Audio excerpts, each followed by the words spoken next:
বিরতির পর স্বাগত। সামনেই রয়েছে ত্রিস্তরীয় পঞ্চায়েত নির্বাচন, তারই আগে সমস্ত সংগঠন গুটি সাজাতে ব্যস্ত। এর মধ্যে খবর যে পঞ্চায়েত ভোটের আগেই সাংগঠনিক রদবদল হতে পারে বিজেপির। জল্পনা উঠছে দলের সাংগঠনিক বিষয় নিয়ে দুদিনের রাজ্য সফরে আলোচনা করছেন রবীন্দ্র রাজু। পঞ্চায়েত ভোটের আগে জেলা স্তরের রদবদল হওয়ার চূড়ান্ত সম্ভাবনা, সে বিষয়ে বিস্তারিত জানবো। টেলিফোন লাইনে রয়েছে নিউজ ভ্যানগার্ড প্রতিনিধি বিপ্লব চন্দ্র। বিপ্লব দা, দলকে সাজাতে এবং পঞ্চায়েত নির্বাচনের আগে বিজেপির মাটি যেন আরো মজবুত হয় তার জন্য দফায় দফায় চলছে বৈঠক। গতকালকেও দেখা গেছে বিজেপির প্রদেশ কার্যালয়ে বৈঠক হয়।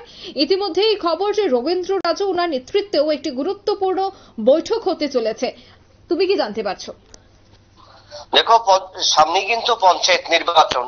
এই ত্রিস্তর পঞ্চায়েত নির্বাচনকে নিয়ে বিজেপি কিন্তু কোমর বেঁধে ময়দানে নেমে পড়েছে। তার মূল উদ্দেশ্য কি বা মূল কারণ কি, সেটা লক্ষ্য হলো একটা জিনিস যে আমরা এবার দেখলাম যেটা লোকসভা নির্বাচনে রাজ্যে দুটি আসনে বিজেপি ভালো ফলাফল করেছে, কিন্তু সেই ক্ষেত্রে ফলাফলের নিরিখে ত্রিপুরার ফলাফল ভালো হলেও কেন্দ্রীয় স্তরে যে সারা দেশের যে ফলাফল রয়েছে সেই ফলাফলে কিন্তু বিজেপি ততটা প্রভাব ফেলতে পারেনি। অর্থাৎ তৃতীয়বারের জন্য সরকার গঠন করলেও সেই জায়গায় কিন্তু বর্তমানে এনডিএ সরকার বা বিজেপির দল অনেকটাই চাপে রয়েছে। তাই আগে থেকে পঞ্চায়েত স্তরে কিভাবে সাজানো যায় এবং পঞ্চায়েতের প্রতিটি ক্ষেত্রে কিভাবে আরো বেশি মানুষের কাছে পৌঁছানো যায়, সেটা হলো একটা বড় লক্ষ্য।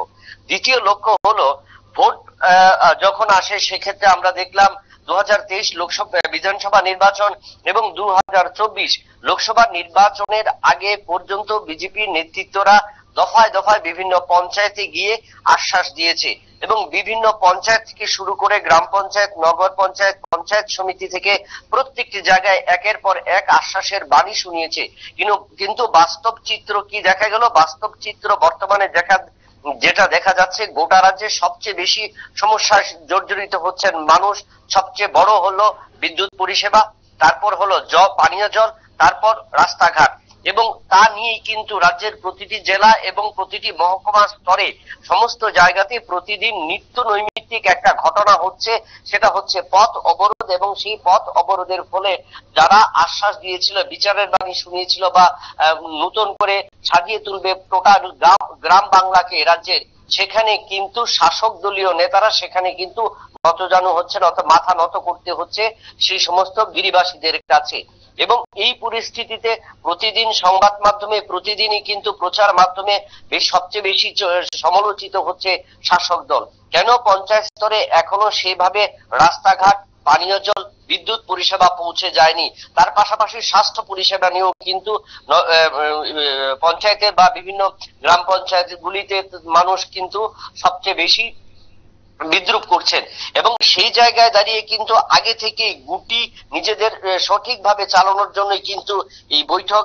এবং সেখানে কিন্তু জেলা স্তরে কে রাজু যে এসেছেন, সেই রাজুকে নিয়ে, কারণ আমরা দেখেছিলাম 2018 নির্বাচনের আগেও, বিধানসভা নির্বাচনের আগেও বহির রাজ্যের এক নেতৃত্বকে দিয়েই কিন্তু এই গুটি সাজিয়েছিল শাসক বিজেপি দল।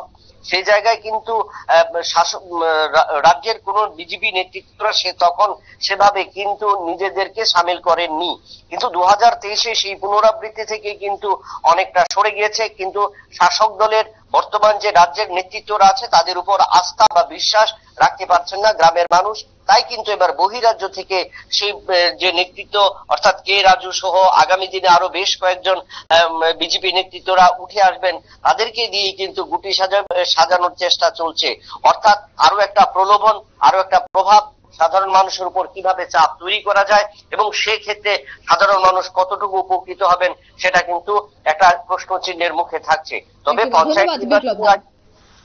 পঞ্চায়েত নির্বাচনের আগেই এবার সাংগঠনিক শক্তি বৃদ্ধিতে রাজ্য সফরে আছেন রবীন্দ্র রাজু। গুরুত্বপূর্ণ আলোচনা তিনি করবেন রাজ্যের শীর্ষ নেতৃত্বদের। পঞ্চায়েত নির্বাচনে যেন বিজেপির জয় জয়কার হয় তার জন্যই কিন্তু ওনার এই রাজ্য সফর বলে সূত্র মারফত খবর। নিয়ে নিচ্ছে ছোট্ট একটি বিজ্ঞাপন বিরতি, সঙ্গে থাকুন।